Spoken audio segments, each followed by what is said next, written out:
Hello, beloved friends. I'm Reverend Kira, and I am excited to bring us back to this process of going through Don Miguel Ruiz's book, The Four Agreements, and lifting up the third of the agreements this week. Now, I'm going to take a look back for just a moment at this and say where we began is the first agreement, because it is the foundation of all the agreements. It is called Be Impeccable with Your Word.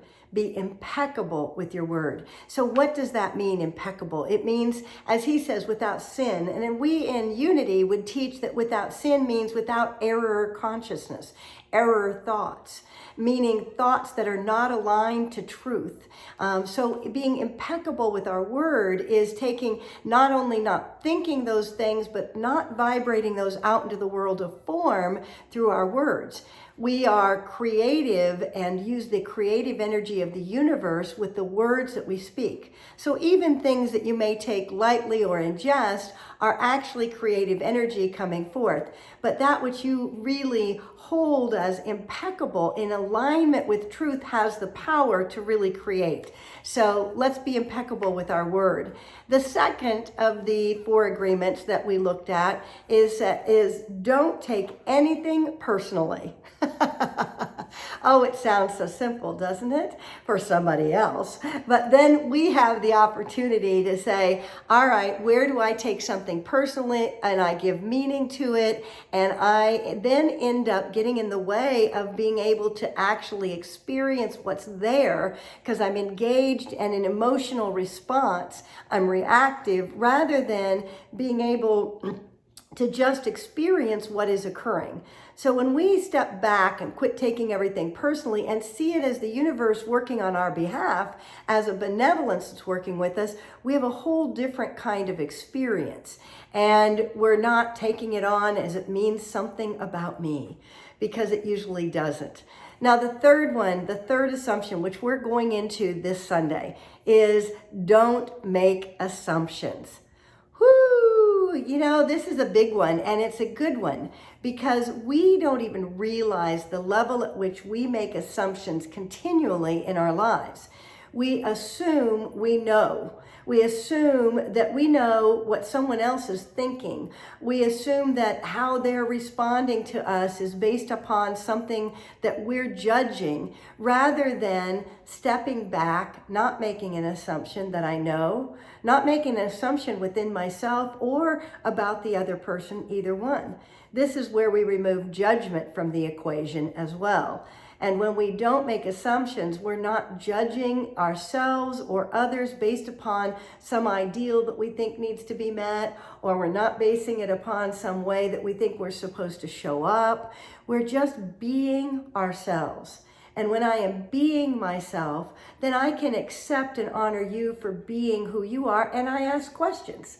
We're going to talk in great depth about what it means to don't make assumptions and to live into that in a way that it becomes a living truth for us. Because all of these principles, just like the unity principles we teach, are not about having a concept or an idea. It sounds good. Don't make assumptions. Be impeccable with your word. Don't take anything personally. But living into it is the place where it becomes habitual and we show up in a different way in the world, being who we are and bringing forth a presence in a different way, inviting others to show up as who they truly are. And in that kind of acceptance and loving presence, then we create very different relationships with one another. This is so important in these times that we're in, for us to understand that how do I create a different kind of relationship that honors and celebrates who you are, asking questions, being curious about things. How many times have you made an assumption about something or someone and then discovered you really were confused and had it all wrong? And yet it may have created some dynamics and tension, either within you, stress, or tension within the relationship that would have never been necessary if you'd not made an assumption at the front end.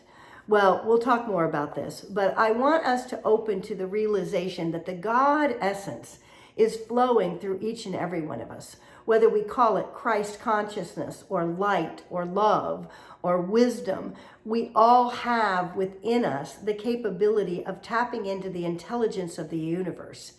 And yet that doesn't give me the right to assume what I know about you.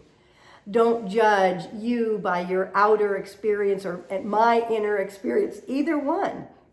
Let me ask the questions for clarity. If we all spoke with clarity to each other, we'd create a different world. So let's do that.